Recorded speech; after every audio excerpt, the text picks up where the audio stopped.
The wind carried the desert like a living thing that day, dry, biting, restless. Red dust rolled across the plains in low waves, coating every fence post and mesquite thorn in the northern reaches of Broken Mesa Ranch. Daniel Reed rode through it slow and steady, the way men who work alone often do. His buckskin gelding, Sully, moved with the quiet patience of habit. The saddle creaked beneath him, the only sound in miles besides the hiss of the wind and the steady clang of the half-broken gate wire swinging in rhythm. He wasn't looking for trouble, just a handful of missing steers that had broken through the fence line 2 nights before. But trouble had a way of finding men who tried hardest to stay clear of it. Broken Mesa had once been a proud place. 30 riders, hundreds of head of cattle, a family house where music used to drift through open windows in the summer dusk. Now the corrals stood empty, the barns half collapsed. The only sounds were the wind and the echo of what used to be. Daniel was a man in his 40s, though the sun and loss had carved him older. His face was cut by time and silence, skin burned brown from years in the saddle, eyes the gray of weathered tin. He carried the weight of the ranch like a cross, land inherited, loved, and now haunted. 5 winters ago, the laughter died. His wife, Ara, a woman of Apache and Irish blood, had gone into labor as snow fell across the ridge. The doctor from Santa Fe came too late. He buried her and their newborn child behind the barn, under the cottonwood where she liked to hang laundry in the wind. After that, he sent the ranch hands away. There wasn't anything left to manage but ghosts. That morning, Daniel followed a trail of cattle prints that led into a shallow arroyo. The ground there was dark, too dark. He slowed Sully, lifted his hat to shade his eyes, and saw it. A wagon half burned, the canvas top ripped open like torn flesh. Smoke still clung to the splintered beams. 2 mules lay stiff in their harness, throats cut clean. The bodies of 2 men lay nearby, missionaries by the look of them. Black coats, white collars, faces turned toward the sky with expressions that didn't belong to peace. Daniel climbed down, rifle loose in his hand, scanning the ridge for movement. The bandits were long gone. He crouched beside the wagon, sifting through the ashes. Flowers spilled like snow, a Bible half charred, a rosary melted into the dirt. Then he heard it, the faint metallic rasp of chain on rock. He froze. The sound came again, small, desperate. Daniel stepped around the wagon's tailboard. There, half hidden beneath a torn tarp, was a young woman, barefoot, filthy, her ankle locked in a steel shackle bolted to the wagon frame. Her skin was copper dark beneath the dust, her dress a torn calico stained with blood. She looked up when he cast a shadow over her, eyes wide and wild like a cornered Mustang. Daniel set down the rifle and raised both hands. "Easy," he said quietly. "I ain't gonna hurt you." She tried to crawl away, the chain yanking her back with a clatter. He knelt, pulling a file from his saddlebag. The first scrape of iron made her flinch, but he worked steady, patient. The rasping sound mixed with the wind and the soft, broken rhythm of her breathing. When the link finally gave, the shackle fell loose. She didn't move at first, just stared at her free foot like she didn't understand the word freedom. Then she began to cry, no sound, just tears and trembling. Daniel poured water from his canteen, offered it to her. She drank greedily, spilling most of it down her chin. He wrapped her in his blanket and lifted her onto Sully's back. She was light, too light. The ride back to Broken Mesa took hours. The sun bled into the horizon, painting the hills the color of rust and memory. Daniel didn't speak, and the girl swayed behind him, half conscious. The blanket clutched to her chest. When they reached the ranch, twilight had fallen. He carried her inside, laid her near the fireplace, and lit a match. The flames flickered over cracked walls, over the table where Ara's sewing still sat untouched. For the first time in years, Daniel felt the weight of another heartbeat in that house. He poured more water, set it beside her, and stepped out onto the porch. The wind was dying, the air cold and still. He looked across the dark land that had once been everything to him and whispered almost to himself, "Guess it ain't just ghosts anymore." The fire hissed low in the hearth, throwing ribbons of gold and shadow across the old ranch house. The girl lay curled on a wool blanket near the flames, her face ghost pale against the flicker of light. Her eyes stayed open, following every move Daniel Reed made, as if each step might bring pain. He didn't speak. Words weren't what she needed. He set a tin cup of water and a bowl of thin cornmeal mush beside her, then backed away. The smell of smoke and old pine filled the air. Outside, wind scraped at the shutters, the sound like claws against bone. Daniel watched from the doorway for a moment. She didn't touch the food. Her hands were small, trembling, bruised around the wrists. He knew the look, someone half alive and waiting to die. He had seen it once before, in the mirror, 5 winters ago. He left the door open when he stepped outside. Let her see the way was clear. Let her know she wasn't his prisoner.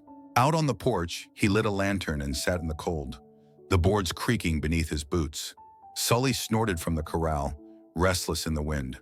Daniel pulled his coat tight and looked back through the open doorway. The girl hadn't moved. The firelight painted her in motionless color, bronze, ash, and fear. Hours passed before he saw her lift the spoon, slow as dawn, and eat. Just a few bites. Then she lay back down and stared into the fire again. That night, Daniel took his bedroll to the porch and slept near the door. He woke before sunrise to find the fire long dead, frost creeping across the windows. Inside, the blanket was empty. He found her huddled against the outer wall, knees to her chest, shivering under the stars. He crouched beside her. "It's cold," he said softly. "Come inside." She shook her head. "The house smells like white man." He stood there a long time, nodding once. No argument, no anger, just understanding. Then he walked back in, threw another log on the hearth, and left the door open again. He made sure the fire burned all through the night. Each day settled into quiet rhythm. Daniel repaired the corral, tended the cattle that hadn't wandered off, and mended fences blown apart by the wind. The girl, he still didn't know her name, stayed near the porch, watching from the shadows. Sometimes she took water from the trough. Sometimes she followed him with her eyes as he worked. By the 3rd evening, she stepped inside again, just to sit near the fire. She didn't speak, didn't eat much, but she stayed longer this time, until her eyelids grew heavy and the fear in her shoulders began to ease. Daniel left her there, the fire low and warm. He moved quietly about the house, fixing hinges and sweeping dust that had gathered like years. He didn't look at her too long, didn't want her to mistake his presence for threat. He remembered how Era once said that silence could heal when words only reopen wounds. That night he heard coughing through the walls, rough, hoarse, and weak. He rushed to the porch and found her slumped against the step, shaking with fever. He didn't think, just lifted her into his arms. She tensed at first, her breath quick and panicked, but her strength gave out. Her head fell against his chest, heat radiating through the blanket. He carried her inside and laid her near the hearth, stoking the fire high until it roared bright. He fetched water, pressed a damp cloth to her forehead, and stayed beside her as the wind screamed outside. Through the long hours of night, the fever broke. Sweat darkened her hair, her breath evened out. When her eyes opened again, they found his. For the first time, she didn't flinch. Daniel sat back in the chair across from her, the firelight flickering between them. She watched him quietly, her expression soft but unreadable. Neither spoke. The only sound was the crack of the burning logs and the sigh of the dying wind. And in that silence, fragile, human, and real, the ghosts of broken mesa seemed to fall still. The first snow came early that year, carried on a wind sharp enough to split the skin. It dusted the high mesa in white, turning the brittle grass and the empty corral posts into ghosts of their summer selves. For the first time in 5 years, there was smoke rising again from the chimney at Broken Mesa Ranch. Daniel Reed worked through the cold with the steady patience of a man who had long ago made peace with silence. He rebuilt the small tack room beside the barn, a place once meant for saddles and feed, and turned it into a space for the girl. 4 walls, a stove, and a door that locked from the inside. Freedom in the language of her fear. He didn't say much while he worked. He just left things where she could find them. A tin plate with biscuits, a pitcher of water, a comb, a red wool shawl he'd traded for years back in Santa Fe. Each small offering was a wordless apology for what the world had done to her. Each gift a step toward trust. Tyann, as he learned her name in a broken whisper one morning, still spoke little, but he began to see color return to her cheeks, a spark in her eyes that wasn't just fear. She moved more easily now, walking the yard, gathering kindling near the fence line. Sometimes he'd catch her humming something soft and strange, a tune older than the land itself. Winter deepened. The sky turned gray and low, and the cold crept through the boards like an animal looking for warmth. Daniel showed her how to split logs without splintering them, how to stack wood so it stayed dry under the eaves. He taught her how to milk the one stubborn cow that had survived the drought, laughing quietly when she jumped at the cow's tail. She watched him closely, studying how his hands worked the rope or brushed the horse's coat, how he tested the air before a storm. There was no instruction, no need for words. She learned by watching, by copying the rhythm of his movement. When she carried water, he didn't stop her. When she gathered hay, he didn't tell her no. He understood she needed to prove to herself that she could still stand. Most days passed in silence, broken only by the sound of tools, the lowing of cattle, and the crackle of firewood. Yet that silence no longer felt empty. It was a shared kind. The kind that grows between people who've suffered enough to stop fearing it. Sometimes in the late afternoon light, Daniel would find her standing near the barn, her breath fogging the air, her shawl bright against the snow. She'd be staring at the horizon, the mountains bruised purple under the dying sun. He never asked what she was thinking. He figured some things were meant to stay inside. One evening, a storm rolled down from the ridge. The wind howled through the cottonwoods, shaking the loose shutters on the house. Daniel went out to the barn with a lantern and saw Tyann there, feeding Sully handfuls of hay, her hair loose around her shoulders. The horse huffed and nudged her shoulder like an old friend. She looked up at Daniel and smiled. A small thing, shy and fleeting, but real. He nodded to her, wordless again, and she went back to her work. Inside, he stoked the fire and left a loaf of cornbread cooling on the table. Later that night, when the storm eased, he found her standing in the doorway of the kitchen, her hands clasped around a small plate. Steam rose from a half-cooked cornbread, rough and misshapen, but the smell was warm and honest. She crossed the room slowly, eyes fixed on the floor. When she reached the table, she set the bread down in front of him. Her voice trembled, soft as snow falling outside. "For you," she said. Daniel looked at her, this girl who had once trembled in chains, and saw something shift behind her eyes. Not gratitude, not fear, something stronger. He nodded, the firelight catching in the quiet lines of his face. "Thank you," he said simply. Outside, the snow kept falling. Inside, for the first time in years, Broken Mesa felt alive again. The storm came in fast from the north, dragging the sky down with it. By dusk, the wind had turned wild, moaning through the cottonwoods and clawing at the roof of the ranch house. Snow swirled thick and blind against the windows, and thunder rolled across the mesa like cannon fire from an old war. Daniel Reed had seen bad winters before, but this one had a mean streak. The fire snapped and hissed inside while he stacked more wood near the hearth. Out beyond the walls, the world was nothing but white chaos and the roar of wind. Tien was in her small room by the barn, the one he'd built for her, and he'd checked twice to make sure her stove was burning. Still, when he went to hang his coat near the door, he heard something, a sharp knock, then another. He opened the door just as she stumbled in, wrapped in her shawl, eyes wide and terrified. Her hair clung wet to her face. She was shaking so hard he thought she might fall. "Please," she whispered, breathless, "don't leave me alone." Daniel closed the door behind her. The storm bellowed against it like a living beast. He guided her closer to the fire, the orange light chasing the fear from her face. Her hands were ice when he took them, her voice barely a breath. "They come and win," she said, glancing toward the rattling windows. "In my dreams, they come when wind screams like this." He knew she meant the men, the ones who had chained her, beaten her, called it God's work. The memory still lived in her, like a wound that hadn't healed. "You're safe here," Daniel said softly. "Ain't nobody out there but the storm." But she didn't move away. She stood there trembling, the firelight painting her skin in bronze and gold. Then, sudden as lightning, she stepped forward and buried her face against his chest. "Don't let them take me," she pleaded. "Don't let me go back." Daniel froze, arms half raised, caught between instinct and caution. He could feel her heartbeat hammering through the thin fabric of her shawl.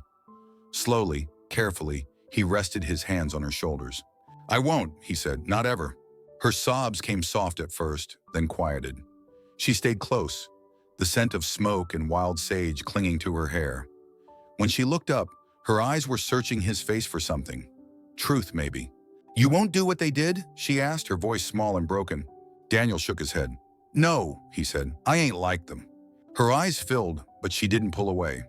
He guided her toward the old armchair by the fire, then sat beside her on the floor. The flames danced in her eyes and the storm outside howled like a wounded thing.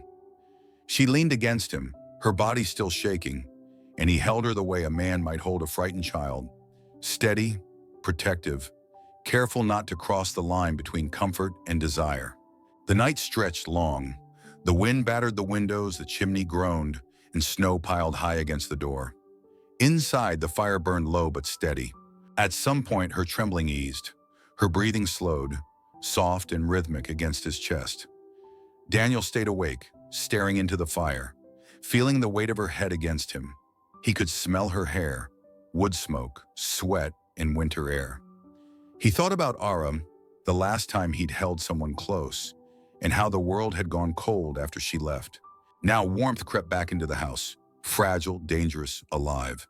When the storm finally died, dawn crept pale and quiet over the mesa. The world outside had turned to glass, every fence post, every branch coated in white. Daniel stirred awake to find Tyen still resting against him, her face peaceful, her hand tangled lightly in his shirt. He didn't move. For a long moment, he just watched the fire's last embers fade to gray. Then gently, he eased her down onto the chair and stood. The silence after the storm was almost holy. Later that morning, when he stepped outside to feed the stock, he saw her standing in the snow. The sky was clear, the sun low on the horizon, turning the drifts to silver. Tyen's hair was braided and tied in a loop behind her head, the way Apache women wore it when they were spoken for. Daniel stopped in the doorway, his breath caught in the cold air. She turned toward him, her face calm, her eyes steady. No words passed between them. She didn't need to say a thing. The wind moved through the cottonwoods again, gentle this time, carrying the first quiet promise of spring. Spring crept back to the mesa with the sound of melting ice and the smell of wet earth. The snow that had buried the fences all winter was gone, leaving behind muddy trails and the sharp cry of hawks circling above the ridge. Daniel Reed stood in the doorway of the barn one morning, breathing in the thaw. Tyen was beside him, her shawl drawn tight, watching a pair of calves stumble after their mothers in the corral. The world was waking again, and so was the noise that came with it. "Need salt, flour, and wire," Daniel muttered, glancing toward the supply list scratched on a board. "I'll ride to Santa Fe." Tyen looked up, a flicker of worry in her eyes. "People talk there." He gave a quiet, humorless smile. "Let them." By noon, he was on the trail, Sully's hooves kicking up wet dirt. The road into town cut through low valleys greening with the first wild grass. But even as spring softened the land, Daniel felt the old weight return, the eyes that followed him, the whispers that had begun since winter. Santa Fe was alive with color that day. Dusty wagons rattling down the main street, women haggling over seeds and cloth, the smell of tallow and tobacco thick in the air. He tied Sully outside the general store and pushed through the door. The chatter stopped almost as soon as he stepped in. "Morning, Reed," said Mr. Carson from behind the counter. His tone was polite, but his eyes darted toward two men leaning by the stove. "Haven't seen you in a while." "Been a long winter," Daniel said. He gathered what he needed, bags of salt, wire, a barrel of feed. But as he loaded the goods, he could feel the heat of stares from across the room. A voice came from the corner, lazy and sharp. "Heard tell the broken mesa ain't so empty no more." Daniel paused, turning slightly. Clay Hackett leaned back in his chair, boots crossed, a grin curling under his mustache. Hackett owned the next ranch over, more mouth than man, and drunk half the time. "They say you've got yourself some company," Hackett went on. "Little Apache gal, right? Guess you like 'em wild." Laughter rippled around the room. Daniel didn't answer. He kept stacking supplies. Hackett pushed further, his voice rising. "You always had a taste for their kind, didn't you? Heard your wife was half Indian, too. What's next, Reed? You starting a tribe out there?" The laughter got louder. Something in Daniel's chest tightened, a soundless snap like old rope giving way. He turned slowly, eyes level and cold. "Careful, Clay," he said, voice low. "You don't know what you're saying." Hackett smirked. "Don't I? Everyone knows you took that squaw into your house. Maybe she warms your bed same way your first one did before she died." The punch landed before the words finished. Hackett flew backward, crashing into the stove, ashes bursting into the air. The room exploded with shouts. One man grabbed Daniel from behind. Another swung at him. Daniel ducked and drove his fist into the man's gut, then slammed his shoulder into the third. The smell of blood and whiskey filled the air. By the time it was over, 3 men were groaning on the floor, and Daniel's knuckles were split and red. The sheriff had stepped in, but hadn't drawn his gun. He knew better than to cross Reed when his temper broke. "Enough!" barked the old preacher, Reverend Pike, as he stormed into the doorway. His white collar was speckled with dust, his eyes burning with judgment. "God's house sees your violence, Reed. You've forgotten the Lord's way." Daniel wiped the blood from his lip and met the preacher's gaze. Maybe God should have shown the Lord's way to them first. Pike pointed a trembling finger. "Sin breeds sin. The path you walk, keeping that savage woman, will bring ruin on you yet. Mark me, Daniel Reed. Your sin will come knocking on your own door." The room went silent but for the hiss of the stove. Daniel said nothing. He picked up his hat, tossed a few coins on the counter, and walked out. The sky above Santa Fe had turned gray again, clouds gathering over the peaks. He mounted Sully and rode out, the sound of the town fading behind him. The wind carried the smell of rain and iron. Blood dried on his hands, cracking at the knuckles as he gripped the reins. He didn't know if what burned inside him was anger or sorrow, maybe both. He rode until the town disappeared in the distance and the plains stretched empty before him. The world was wide, quiet, and cruelly beautiful. And for the first time, Daniel couldn't tell if he was riding home or just away. By the time Daniel Reed rode back to Broken Mesa, the sky had gone the color of rust. Clouds hung low over the mountains, heavy with rain that never quite came. The wind carried the scent of mesquite and blood. His blood dried and cracked on his knuckles. He rode slow, every movement a reminder of the brawl in Santa Fe. His ribs ached where a boot had caught him. His jaw throbbed where someone's ring had split the skin. But what stung more than the pain was the echo of Reverend Pike's words. "Your sin will come knocking on your own door." When he reached the ranch, the place looked smaller somehow, lonelier against the dimming light. Smoke drifted from the chimney, a good sign. Tyann had kept the fire going. She stepped out from the barn as he dismounted, wrapped in her shawl, her face half shadowed by dusk. For a long moment, she didn't speak. Her eyes moved over the bruises, the blood on his shirt. Then she took the reins gently from his hand and tied Sully to the post. Without a word, she guided him inside. The house smelled of stew and pine resin. The firelight painted the walls in gold. Tyann fetched a basin, filled it with warm water, and sat across from him. She worked in silence, cleaning the cuts on his hands with a cloth, careful and patient. When she reached his jaw, she hesitated, her fingers trembling slightly. Daniel caught her hand before she could pull away. "It's all right," he said. Her voice was soft, almost uncertain. "Why do they hurt you?" He looked down, not wanting to meet her eyes. "Some men don't like what they don't understand." Tyann dipped the cloth again, wrung it out, and pressed it gently against his cheek. "They hate me," she said flatly. "They hate a lot of things," he answered. "But hate doesn't last as long as the land. It just burns out." When she finished, she started to stand. But he reached into his saddlebag and pulled something out. A folded bundle of bright red wool. "I saw this at Carson's store," he said. "Figured it might suit you better than that old one." She took the shawl carefully, her eyes wide. The color was deep and warm, the kind of red that looked alive in the firelight. For a long while she said nothing. Then her voice came quiet, almost like she was speaking to herself. "No one ever bled for me before." Daniel looked at her across the table, the fire crackling between them. "Then maybe no one ever thought you were worth keeping safe," he said. "But you are." She looked up, meeting his gaze for the first time that night. "You bled," he shrugged. "You were worth it." The room went still after that. Outside, the wind whispered through the cottonwoods, carrying the smell of rain. Tyann folded the shawl over her shoulders, the red bright against her dark hair. She touched it once, gently, like she wasn't sure it was real. "Thank you," she said. Daniel leaned back in his chair. "Don't thank me," he replied. "Just don't be afraid anymore." Her lips curved into the smallest of smiles. "Maybe I'm not." They ate together in quiet that night. The clink of spoons, the murmur of the fire, the old house breathing around them. For the first time since Ara's death, Daniel didn't feel the weight of emptiness pressing in. Something new had taken root between them. Small, fragile, but alive. When the fire burned low, he set another log on the embers. Tien stayed by the hearth, sitting cross-legged on the rug, her eyes fixed on the flames. Daniel could feel her gaze flick toward him now and then, soft and searching. As he poured water into the basin, she spoke, barely more than a whisper. "You think the land remembers the people who loved it?" He nodded. "I think it never forgets." She turned back to the fire, and for a long moment, the silence between them felt warm instead of heavy. Later, as Daniel doused the lamps and the wind quieted outside, he looked once more at Tien. The firelight danced across her face, across the red shawl draped over her shoulders. Her eyes met his, no longer haunted, no longer afraid, only alive. And in that moment, the ghosts of Broken Mesa slipped a little further into the dark. By midsummer, the mesa had turned golden. The grass shimmered under the heat like waves on a faraway sea, and the air itself seemed to hum. Life had returned to Broken Mesa.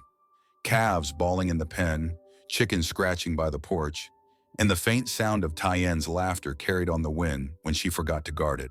Daniel Reed had almost begun to believe peace could stay. He mended fences, repaired the roof, and worked the land until his body felt carved from the same dust it stood on. Tien moved beside him easily now, her hands strong, her eyes steady. She no longer flinched when thunder rolled across the valley or when his shadow passed too close. One evening, as the sun bled out behind the red cliffs, Tien stood by the corral, her hair catching the last of the light. She turned as Daniel approached, her gaze unreadable. "Daniel," she said softly. He stopped, sensing something different in her voice. "What is it?" She took a slow breath, eyes fixed on him. "I want to feel like a woman again." Her words hung in the air between them, heavy and raw. He didn't move. "I want to know what it's like," she continued, her tone calm but trembling at the edges. "Not out of fear, not because someone takes it, because I choose it." Daniel's chest tightened. The wind shifted, carrying the scent of sage and rain. "Tien," he said finally, his voice low. "Not yet." "Why?" He met her eyes. "Because you still carry the fear in your bones. I can see it. What you're asking for, it should come from peace, not from trying to bury pain." She looked away, her jaw trembling, but she didn't cry. She only nodded and walked back toward the house, her steps steady even in disappointment. That night, Daniel sat by the window long after the lamps went out, listening to the sound of her soft breathing in the next room. He felt the ache of wanting and the guilt that followed close behind. Some part of him had already fallen for her, but another part, older, guarded, knew that love built on pity was a wound waiting to reopen. The months passed. The land turned harsh and dry again. They lived side by side, wordless in the way two people who trust each other can be. Sometimes he caught her watching him from across the corral, her expression quiet, curious. Sometimes he found himself looking back too long. Then one evening in late autumn, the wind shifted cold again. Tien stood by the fireplace, the red shawl draped over her shoulders. She had grown into herself, her strength, her grace. The girl who once trembled in chains was gone. In her place stood a woman of fire and silence. "Daniel," she said again, turning to him. "I'm not afraid anymore." He didn't answer. He only watched her, the light from the fire flickering across her face. "I want this," she whispered. "Not because I owe it, not because you saved me, but because it's mine to give." For a moment, the world seemed to still. Then he crossed the room in 2 long steps. He didn't speak. Words would have spoiled the truth of it. He reached up, brushing a loose strand of hair from her cheek. Her breath caught. Then she rose onto her toes and kissed him. Soft at first, uncertain, then with the quiet desperation of someone finding her way back to life. The earth itself seemed to shift beneath them, the storm inside them breaking loose after too many years of silence. Later, when the fire had burned low and the wind moved through the rafters, Daniel lay beside her, listening to the sound of her heartbeat against his chest. The night air was cool, carrying the faint smell of rain and juniper. For the first time in years, Broken Mesa wasn't silent.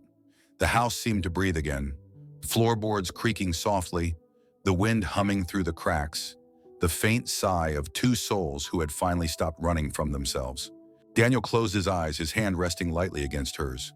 Tien turned toward him in the half-dark, her voice barely more than a whisper. "The earth moved," she said. He smiled into her hair. "It sure did." And outside, the wind carried their laughter. quiet, human, alive, across the wide and waiting land.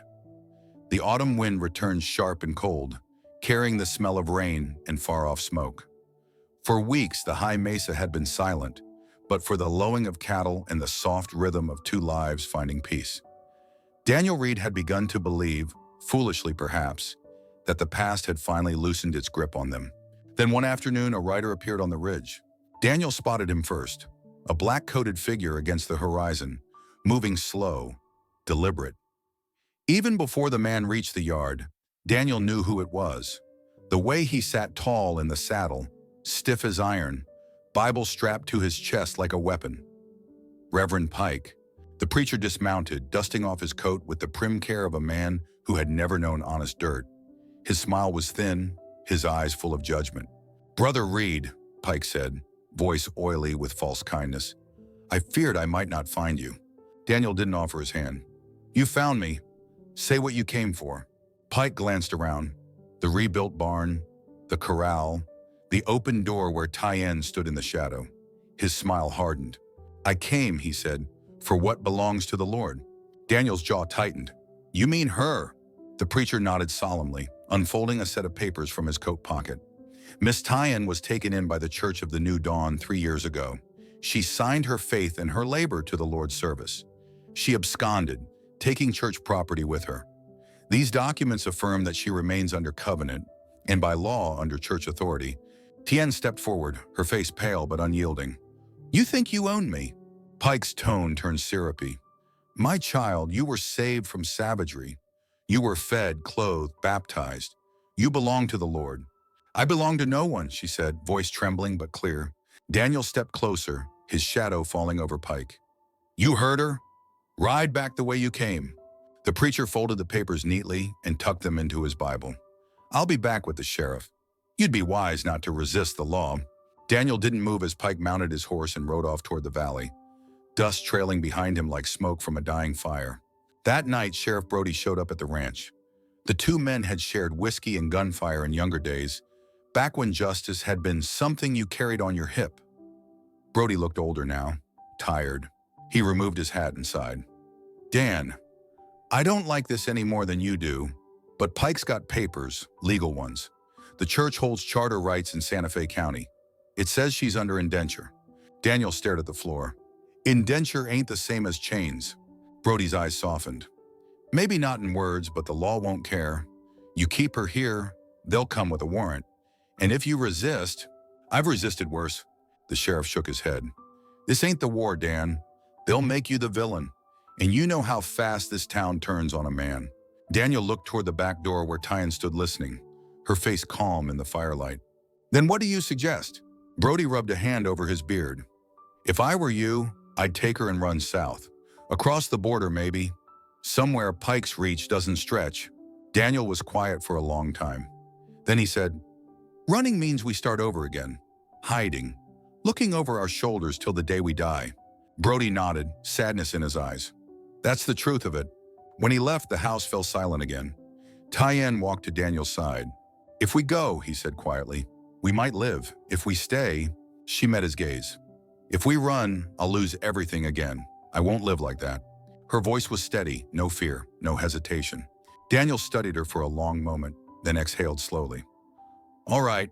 He crossed to the gun rack by the door, pulled down his Winchester, and checked the chamber.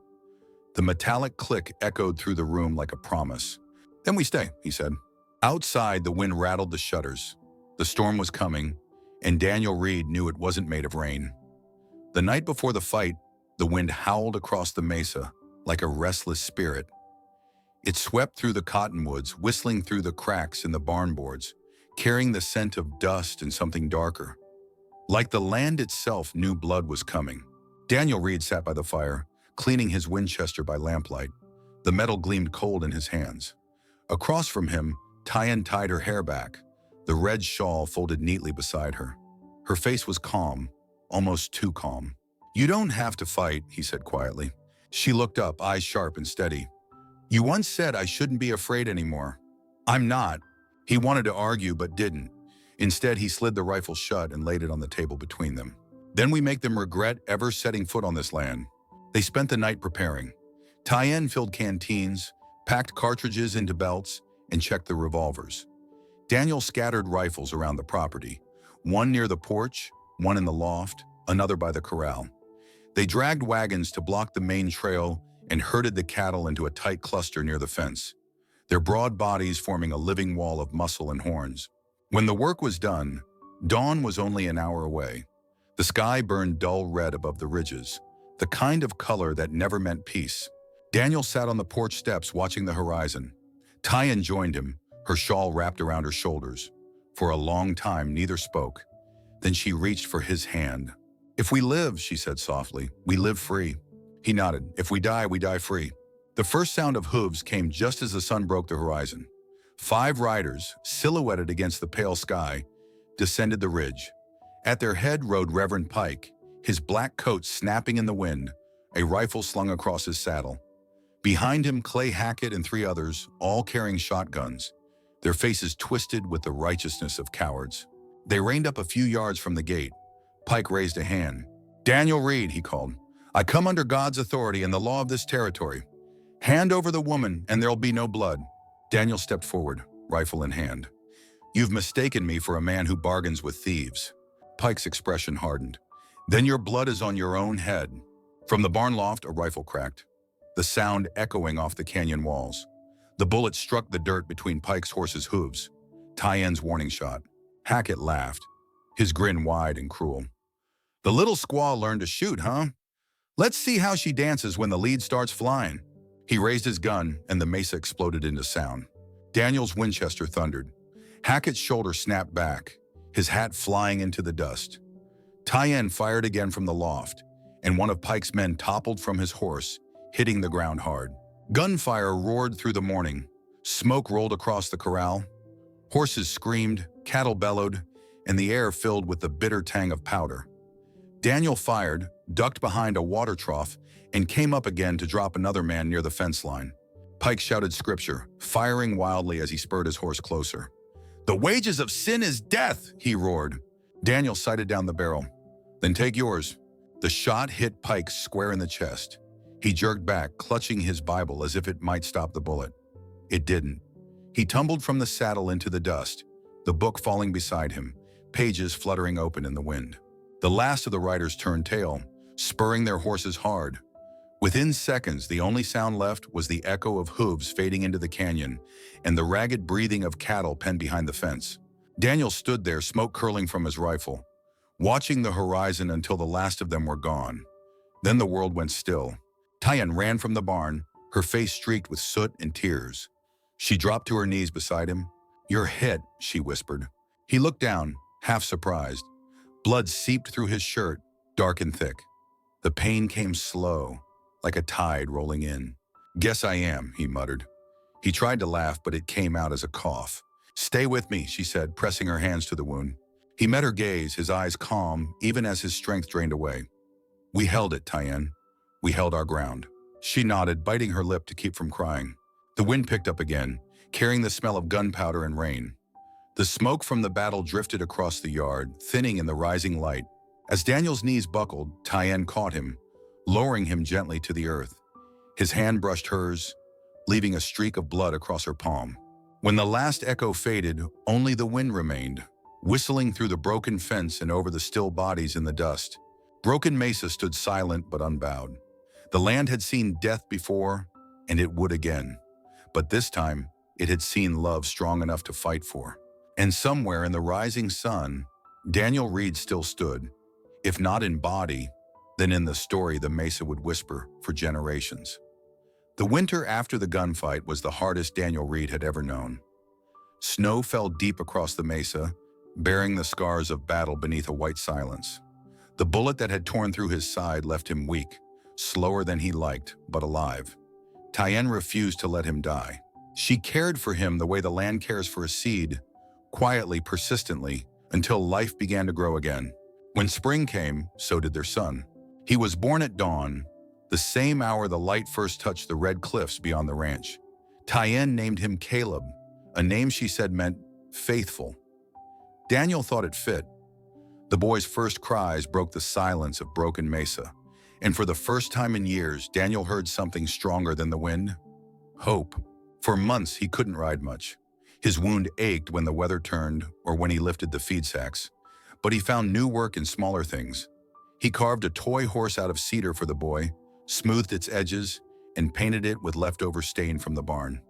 He sat with Tyen on the porch, watching her rock their child as the sun sank low behind the cottonwoods. The land healed with them. Grass grew again on the slopes. The herd multiplied. Tyen replanted the south field, her hands sure and patient. Each morning she carried the boy on her hip while she worked, his laughter blending with the clatter of hooves and the song of meadowlarks. At night she lit a small fire in the stone pit near the porch, the same place Daniel had once stood alone. The light flickered across their faces like a promise kept. Daniel watched them, his heart both heavy and full. He still bore the pain of the bullet deep inside him, a reminder of the price they'd paid for peace. But every time he saw Tyen's eyes or heard the boy's laugh, he felt that the pain had been worth something. As Caleb grew, Daniel taught him the ways of the land. He showed him how to talk to horses, how to tell when a storm was coming by the color of the sky. He pointed out each steer by name, making the boy repeat them one after another until the names stuck. Tyen would watch from the porch, smiling softly, her red shawl draped over her shoulders. One afternoon near sunset, Daniel saddled Sully and lifted Caleb onto the horse. The boy giggled, clutching the mane with tiny fists. Daniel steadied him, his weathered hands strong despite the years. "Hold tight, son," he said. "The land don't like to be taken lightly." The child laughed again, fearless, as the horse took a slow step forward. Daniel walked beside them, his limp noticeable but steady. The wind brushed through the tall grass, carrying the scent of wild sage and the faint hum of a faraway river. When they reached the edge of the property, Daniel lifted his boy down and sat with him on a flat rock overlooking the valley. The sun was melting into the horizon, painting the world gold. Tyen's figure stood far behind, small against the light, but her presence filled the whole plain. Daniel looked out across the land. The fences, the corral, the fields reborn after fire and blood. He rested a hand on his son's shoulder. "This land," he said quietly, "belongs to your mama, to her people. I'm just the one keeping it safe until you're ready to take care of it." The boy looked up at him, eyes wide and bright. "And what about you, Pa?" Daniel smiled, slow and tired but peaceful. "Me? I reckon I've done my part." The sun dropped lower, setting the mesa aflame with color. Tyen's voice called from the house, soft and warm. Caleb ran toward her, his laughter echoing across the open land. Daniel stayed on the ridge a while longer, listening to the wind move through the grass. The sound was like a song, old, familiar, alive. For the first time in many years, he didn't feel the emptiness pressing on his chest. The wind swept across broken mesa, bending the grass like waves. From the porch, Tyen lifted her son high into the air, their laughter carried out into the wide desert. Daniel closed his eyes, the dying sun painting his face gold. The land was quiet but not lonely. He had fought for this, bled for it, and now it lived, breathing through the laughter of a child and the warmth of a woman's voice. And as the day slipped into dusk, Daniel Reed knew one truth that no preacher could ever claim. Sometimes salvation doesn't come from heaven. It grows from the dirt, the love, and the blood we leave behind. Do you think the land remembers those who loved it enough to fight for it?